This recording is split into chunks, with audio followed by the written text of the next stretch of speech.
How to transfer money from PayPal to your bank account.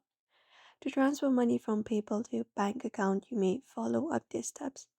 So log in into your PayPal account on the PayPal website or through the PayPal mobile app. And once you access it, you may go to the Wallets tab and of your account section to manage your funds. So head over to Wallet.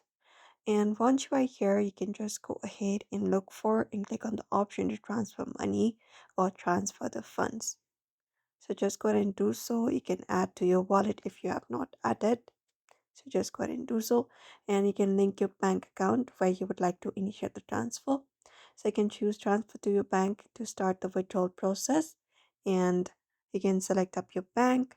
And once it is confirmed, you can just go ahead and enter up your balance and everything. Look out for transfer tab, tap on it, tap on transfer to bank, and here you can just go ahead and schedule a transfer, or you can do an instant transfer or standard transfer. So the instant transfer is usually faster but comes with a small fee, while standard transfer is something it is free but it may take about 2 to 3 business days to arrive into your bank account. So you can enter the amount and you wish that you wish to transfer to your bank account and select the bank account that you wish to transfer. Once that is done, you can confirm it and you can follow additionally on-screen instructions to confirm the transaction and complete the transfer. And that way you can transfer money from PayPal to your bank account. So that is it for today's video. I hope this information was helpful to you. Don't forget to give it a like and subscribe for more tips and tutorials.